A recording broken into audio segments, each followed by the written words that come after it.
Assalamualaikum warahmatullahi wabarakatuh. My name is Nurul Ain Fatehah binti Hamid and I am from the EC6E. So for my second commentary video, we were asked to discuss on the similarities and or the differences of life experiences and background between me and the subject that I choose by using the social stratification.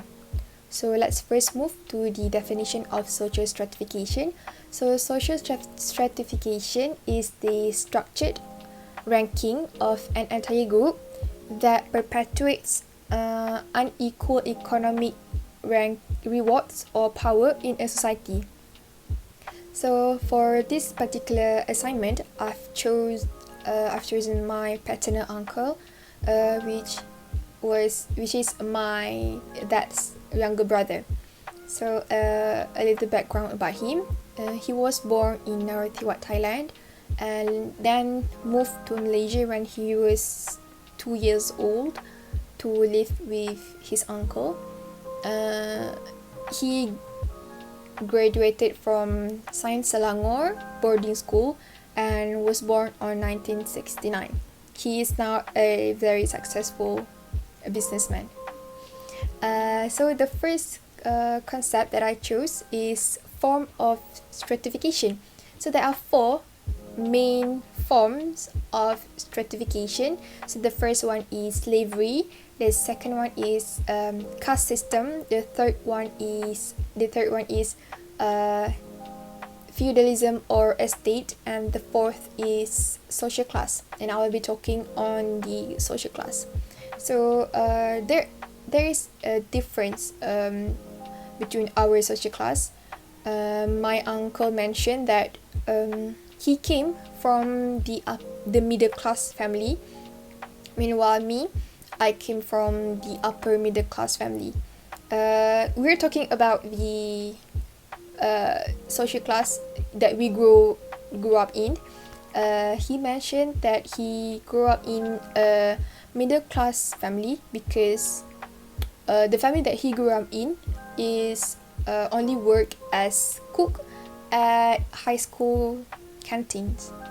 Before that, his uncle worked as cook at Pulapo, but then if I'm not mistaken, he stopped working as the cook at the Pulapo and then continued to work at a few high school canteens as cook together with his entire family, including my paternal uncle. So as for me, I grew up in the upper middle class family because my dad worked as a technician at Petronas, but my mother did not work.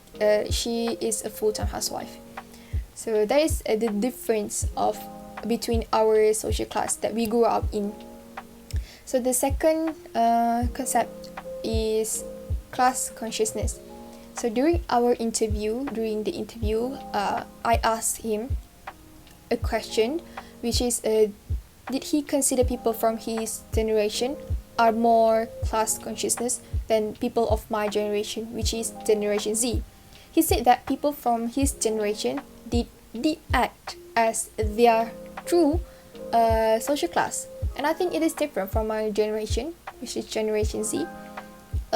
Because based on my experience and from what I witnessed from my circle and people around me, people nowadays always wanted to look, they are from the upper class, wanted to look fancy, wearing expensive and branded clothing lines and going to expensive restaurants even they somehow cannot afford it, and sometimes the money can be used for things more important. So yeah, they act as if they're from the upper class, even if they actually are not, rather than acting their as their true social class. So from this, I can conclude that people from my uncle's generation or from his era have more class consciousness than people of my generation, Generation Z. And the third concept that I chose is false consciousness. So in false consciousness, we know that people have wrong perception of what their social class actually are.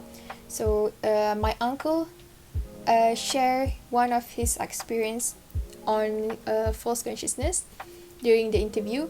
He said that people actually underestimate him, or actually underestimate his education, or more likely treat him as if he is not educated at all during his early days at his workplace. So he swept it off by giving his best during the presentation in presenting his ideas in front of his colleagues and his boss. But then since then, they treated him very different since that day.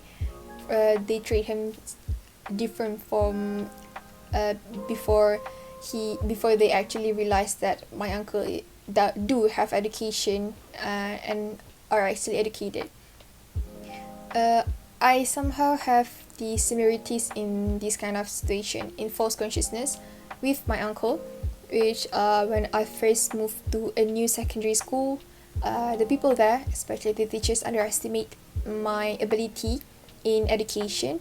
So they didn't put me in the class with the brilliant and smart kids. They eventually put me and together with students that have low abilities in education. But I successfully show them that I actually know things in education. I actually know how to figure things out. I'm actually quite smart and can they finally put me in the class with the brilliant and smart kids. And for the last concept that I chose is status. So as in status, we have ascribe status and achieve status. As for me, the status, for example, the Bumi Putra status, it is the ascribe status for me, but an achieve status for my uncle.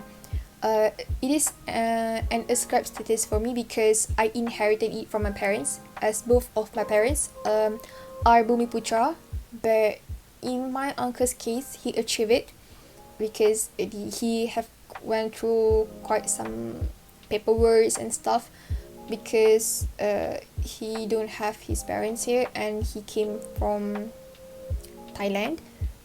So he actually achieved the Bumi Putra status because if I'm not mistaken, his guardian, which was his uncle, is Bumi Putra, so they gave him the Bumi Putra status.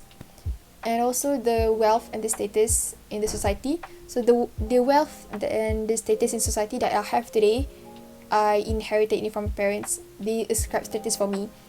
But for my uncle, everything that he have today, the wealth and the status in society, is he achieved it from his hard work. So it is an achieved status for him, but an ascribed status for me. So I think that's all. I've discussed the social stratification of the similarities and differences of our backgrounds and also our life experiences. So I think that's all from me. Thank you.